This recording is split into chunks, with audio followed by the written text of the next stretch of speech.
అమ్మా, నన్నూ బ్రతకనివ్వండి. ఈ కథ హర్యానాలోని అంబాలా అనే పట్నంలో ఒక మధ్యతరగతి కుటుంబంలో జరిగినది. ఆ కుటుంబ పెద్ద సుమిత్రాదేవి. భర్త చనిపోయిన తర్వాత చాలా కష్టపడి తన కొడుకుని పోషించి ఒక బాధ్యతగల వ్యక్తిగా చేస్తుంది. సుమిత్ర తన కొడుకు గోవింద్ యొక్క వివాహము ఘనముగా చేసి గుణవతి అయిన కోడల్ని తెచ్చుకుంటుంది. ఈ రోజు నుండి ఈ ఇంటి బాధ్యత నీది. ఇప్పుడు నేను విశ్రాంతి తీసుకుంటాను. నా మనవలతో ఆడుకుంటాను. అత్తయ్యా, ఇక నుండి నువ్వు ఇంటి విషయాల్లో ఆలోచించవలసిన అవసరమేమీ లేదు. మంచిగా నేనన్నీ చూసుకుంటాను. చల్లగా ఉండు తల్లి. కోడలా, ఇది జాగ్రత్తగా విను. చూడు, నాకు మనవణ్ణే ఇవ్వాలి. వాడు మన వంశాన్ని నిలబెట్టాలి. మన పేరును నిలబెట్టి మన వంశ గౌరవాన్ని ముందుకు తీసుకెళ్ళాలి. రోజులు గడుస్తున్నాయి. ఆ రోజు రానే వచ్చింది. రుక్మిణి గర్భవతి అయ్యింది. ఒక్కసారి డాక్టర్కి చూపెడదాము, నా మనవడు ఎలా ఉన్నాడో అని.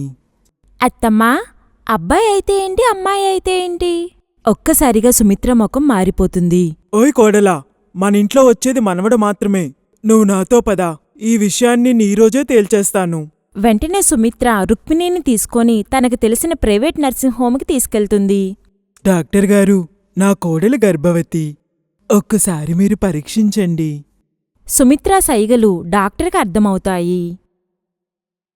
Okay madam. రుక్మిణి కడుపులో ఉండేది అమ్మాయో అబ్బాయో తెలుసుకోవడానికి సుమిత్రాకి పెద్ద సమయమేమీ పట్టలేదు. తెలిసి కొన్ని క్షణాలు తల పట్టుకుని కూర్చుంటుంది. డాక్టర్ గారు, మీరే ఏదో ఒకటి చెయ్యండి. డాక్టర్ వచ్చిన అవకాశాన్ని ఉపయోగించుకుని కొంచెం సేపట్లోనే కడుపులో బిడ్డని నాశనం చేసేస్తాడు. అమాయకురాలు రుక్మిణి ఇక్కడికెందుకొచ్చిందో తెలీదు. ఆమెకి జరిగిందేంటో కూడా తెలీదు. ఆమె కేవలం మైకంలోనే ఉంది. నాకు మనవడు మాత్రమే కావాలి, అర్థమైందా? అలాగే అత్తమ్మా. ఆ రోజునుంచి రుక్మిణి తన అత్తగారి మీద శ్రద్ధ వహించడం తగ్గిస్తుంది. అలా కొన్ని రోజులు గడిచిపోతాయి. సరిగ్గా 6 నెలలు తరువాత రుక్మిణి మరలా గర్భవతి అవుతుంది. ఆమె అత్తగారు బలవంతంగా ఆమెని అదే హాస్పిటల్కి తీసుకువెళ్తుంది. ఇంతకు ముందులాగే మరలా అక్కడ పరీక్షిస్తారు. డాక్టర్ త్యాగికి పరీక్షలో రుక్మిణి గర్భంలో మరలా ఆడపిల్ల ఉందని తెలుస్తుంది. చాలా సంతోషం తల్లి. సుమిత్ర ఆనందానికి అవధుల్లేకుండా పోతుంది. డాక్టర్ గారు, మీకు చాలా చాలా ధన్యవాదాలు. ఇదిగో ఈ మిఠాయిలు తినండి.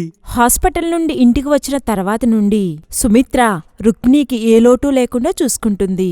రోజులు నెలలు గడిచిపోతాయి. ప్రసవ సమయం రానే వస్తుంది. తిరిగి అదే త్యాగి నర్సింగ్ హోం. రుక్మిణి ప్రసవ వేదనతో బాధపడుతూ ఉంటుంది. అంత బాధలో కూడా తను చాలా సంతోషంగా ఉంటుంది.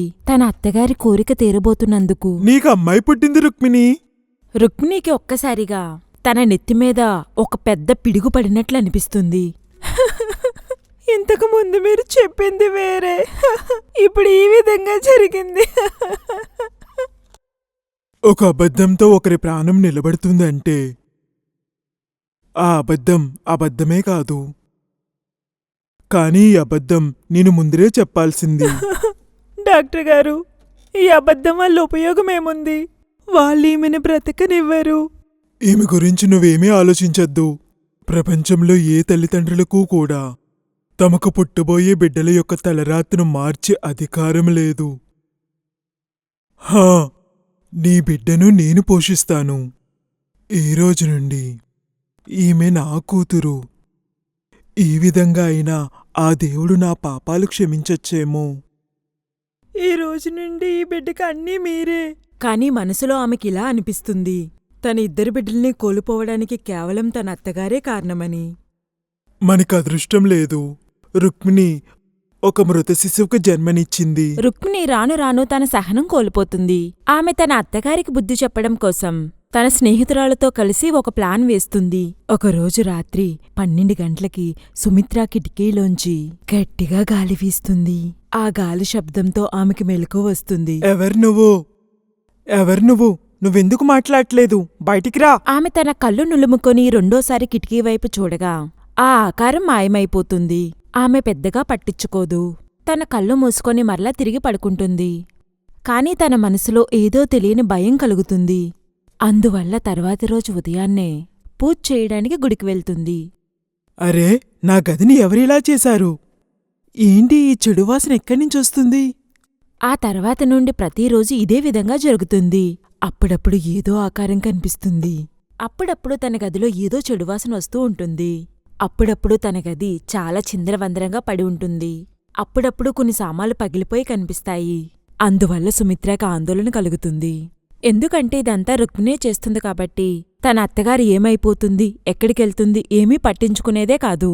ఒకరోజు రాత్రి సుమిత్ర తన గదిలో పడుకుంటుంది. అప్పుడు తన గది తలుపు దగ్గర్నుంచి ఒక చిన్న పాప రావడం చూస్తుంది. ఆమె పాక్కుంటూ ఆమె దగ్గర వరకు వస్తుంది. ఆమె దగ్గరికొచ్చిన తర్వాత వింతగా నవ్వుతూ ఒక్కసారిగా మాయమైపోతుంది. సుమిత్రకి ఒళ్లంతా చెమట్లు పట్టేస్తాయి. అలా రాత్రి గడిచిపోతుంది. ఒకరోజు రాత్రి సుమారు 12 గంటలకి సుమిత్ర గదిలో లైట్లు వెలిగి ఆరిపోవడం మొదలుపెడతాయి. ఆమె గదిలో ఎవరో చిన్నపిల్లల ఏడుపు వినిపిస్తుంది. ఆమె తలుపువైపు చూస్తుంది. ఒక పాప తన శరీరం నిండా రక్తంతో ఒక మాంసపు ముద్దలా పాక్కుంటూ తన దగ్గరికి వస్తుంది. ఆ అమ్మాయి ఒక్కసారిగా వచ్చి సుమిత్ర భుజం మీద కూర్చుంటుంది. ఆ రక్తంతో ఉన్న అమ్మాయిని చూసి ఈమె కళ్ళు తిరిగి పడిపోతుంది. ఉదయాన్నే ఒక మంత్రగాణ్ణి పిలుస్తారు. ఈ ఇంట్లో ఒక ఆత్మ ఉంది. ఇప్పుడేం చెయ్యాలి స్వామీజీ? భయపడాల్సిన అవసరమేమీ లేదు. మేమిప్పుడు దాన్ని మా అధీనంలోకి తీసేసుకుంటాము. మీరీ సామాన్లు తెప్పించండి. అరగంట తర్వాత కావలసిన సామాన్లన్నీ తీసుకొస్తారు. నేనిప్పుడు ఆత్మని కుండలో బంధించేస్తాను. స్వామీజీ తన పని మొదలుపెడతాడు. ఏ దుష్టాత్మా, నువ్వు ఈ కుటుంబాన్ని చాలా ఇబ్బంది పెట్టావు. ఇంక నీ సమయమైపోయింది. పదా ఈ కుండలోకి. ఒక్కసారిగా స్వామీజీ కళ్ళు తిరగబడిపోయి వణికిపోవడం మొదలుపెడతాడు. అప్పుడు ఆ ఇంట్లో ఒక చిన్నపిల్ల ఏడుపు వినిపిస్తుంది. అరే, ఇది కేవలం ఒక చిన్నపిల్ల ఆత్మ. ఇది పుట్టని ఒక శిశువు ఆత్మ. దీన్ని వశం చేసుకోవడం చాలా కష్టం. మమ్మల్ని ఆపద నుండి తప్పించండి స్వామీజీ. దీనికోసం ఒక విశేషమైన పూజ చేయాల్సి ఉంటుంది. మేము 2 రోజుల తర్వాత కొన్ని ప్రత్యేకమైన సామాగ్రితో శిష్యులను తీసుకొని వస్తాము. అప్పటి వరకు ఈ రక్షణ కవచాన్ని మీ దగ్గర పెట్టుకోండి. 2 రోజుల తర్వాత స్వామీజీ తన శిష్యులతో వస్తాడు. వారు తమ విధానం ప్రకారం పూజ మొదలుపెడతారు. ఏ పరమాత్మా, ఈ ఆత్మని తీసివేయ్. కొన్ని గంటల తర్వాత స్వామీజీ తన శిష్యులు కలిసి ఆ శిశువు యొక్క ఆత్మ కుండలో బంధిస్తాడు. దీన్ని తీసుకెళ్ళి శ్మశానంలో ఒక మర్రి చెట్టు కింద పెట్టేసిరండి. కానీ ఒకటి గుర్తుంచుకోండి, ఏమి జరిగినా కూడా వెనకకు తిరిగి చూడవద్దు. స్వామీజీ చెప్పిన ప్రకారం గోవింద్ కుండని మర్రి చెట్టు కింద పెట్టి తిరిగి బయలుదేరతాడు. నానా, నన్ను వదిలేసి ఎక్కడికి వెళ్తున్నారు? నేను నీ కూతుర్ని. కాని గోవింద్ తిన్నగా వచ్చేస్తాడు. నేను మీతోటి అమ్ముతుంటారనుకుంటున్నాను. నన్ను ఒక్కదాన్ని వదిలేసి వెళ్ళదు. ఇక్కడ నాకు చాలా భయం వేస్తుంది. కళ్ళల్లో కన్నీటితో గోవింద్ గుండెని రాయి చేసుకొని ఇంటికి తిరిగి వచ్చేస్తాడు. ఆ తర్వాత నుంచి ఆ పాప ఎప్పుడూ సుమిత్రాకి కనిపించదు. అది జరిగి ఇప్పటికి 20 సంవత్సరాలైపోతుంది. సుమిత్రాకి కూడా ముసలితనం వచ్చేస్తుంది. ఆ తర్వాత గోవిందుకు పుట్టిన కొడుకుకి 19 సంవత్సరాలు వస్తాయి. వాళ్ళ నానమ్మ నాన్నల ప్రేమతో ఆ అబ్బాయి పనికిరాకుండా తయారవుతాడు. ఇంట్లో ఎవరి మాట వినడు. ఒకరోజు, బాబూ కిషోర్, నా మందులెక్కడున్నాయో కొంచెం తీసుకునిరా. నువ్వెళ్ళు దాదీ, నీకు కనిపించట్లేదా? నేనిప్పుడు మ్యాచ్ చూస్తున్నాను. నీ మందులు నువ్వే తెచ్చుకో. నేను ఈ రోజు కోసమే నా దేవుణ్ణి మనవడి కావాలని అడిగాను. కొంతకాలానికి కిషోర్కు కూడా వివాహమైపోతుంది. కిషోర్ తన కొత్త పెళ్లం యొక్క మాట విని ఇంటి ఆస్తుపాస్తులన్నీ తన పేరు మీద మార్చేసుకుంటాడు. తన ముసలి తల్లిదండ్రులతో పాటు రోగిష్ట అయిన నానమ్మను కూడా బయటికి గెంటేస్తాడు. అమాయకురాలు సుమిత్రాకేం తెలుసు, దేవుణ్ణుంచి తను ఏదైతే మనవణ్ణి కోరుకుందో అతడు ఈ వయసులో ఈ విధంగా బయటికి గెంటివేస్తాడని. అలా నడుస్తూ నడుస్తూ ఉండగా తన శరీరం అదుపు తప్పుతుంది. ఆమె స్పృహ తప్పి నేలమీద పడిపోతుంది. తన కొడుకు కోడల కేకలు విని ఆ చుట్టుపక్కల వాళ్ళు గోవింద్ మరియు రుక్మిణీలకి సహాయం చేస్తూ సుమిత్రాని హాస్పిటల్కి తీసుకువస్తారు. హాస్పిటల్లో ఆమెకి వైద్యం చేయడానికి డాక్టర్ జ్యోతి అనే వైద్యురాలను నియమిస్తారు. 3-4 రోజుల తర్వాత సుమిత్ర పూర్తిగా కోలుకుంటుంది. సుమిత్రాని హాస్పిటల్ నుండి డిశ్చార్జ్ చేస్తారు.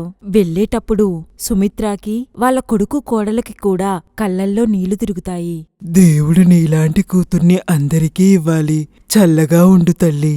డాక్టర్ జ్యోతి మరియు ఇతరుల నుండి భారంగా సెలవు తీసుకున్న తర్వాత కొంచెం దూరం వెళ్ళగానే రుక్మిణి తనకి పరిచయమున్న డాక్టర్ త్యాగిని చూస్తుంది. ఆ సమయంలో అతను డాక్టర్ జ్యోతితో ఏదో కేసు విషయంలో మాట్లాడుతూ ఉంటాడు. డాక్టర్ త్యాగి కూడా ఆమెను చూడగానే గుర్తుపడతాడు. ఆమె దగ్గరికి వచ్చి యోగక్షేమాలు కనుక్కుంటాడు. అప్పుడు రుక్మిణి చాలా ఏడుస్తూ తనకి జరిగిందంతా చెప్తుంది. ఆమె మీ కూతురెలా ఉంది? ఇప్పుడికామె పెద్దదయ్యే ఉంటుంది. మీరెందుకలా మాట్లాడుతున్నారు? ఆమె నీ కూతురే. లేదు, నేను ముందుగానే నా కూతురనే హక్కుని కోల్పోయాను. సుమిత్ర మరియు గోవిందులు ఆశ్చర్యంతో ఒకరినొకరు చూసుకుంటారు. అవునత్తయ్య, నాకు రెండోసారి కూడా కూతురే పుట్టింది. కానీ మీకు చెప్పేంత ధైర్యం నాకు సరిపోలేదు. తప్పనిసరి పరిస్థితుల్లో డాక్టర్ త్యాగికిచ్చేయవలసొచ్చింది. ఇది విని సుమిత్ర గట్టిగట్టిగా ఏడవడం మొదలుపెడుతుంది. ఎక్కడ నా మనవరాలు? ఎక్కడుంది? ఆమె వేరే ఎవరో కాదు, డాక్టర్ జ్యోతినే. ఆమె చేసిన వైద్యంతోటే మీరు స్వస్థపడ్డారు. నన్ను క్షమించు తల్లి. నా మూలంగానే నువ్వు తల్లిదండ్రులు లేకుండా ఉండవలసి వచ్చింది. నేను నీకు చేసిన దాన్ని బట్టి చాలా సిగ్గుపడుతున్నాను. ఒక్కసారి నా గుండెల్ని హత్తుకోవా? అత్తమ్మా, నువ్వు నన్ను కూడా క్షమించు. అరే, నువ్వు నన్నెందుకు క్షమించమని అడుగుతున్నావు? నువ్వు నా భయంతోనే చేశావు. లేదత్తయ్యా, నేను క్షమించరానంత అపరాధం చేశాను. నువ్వేం చెప్తున్నావు?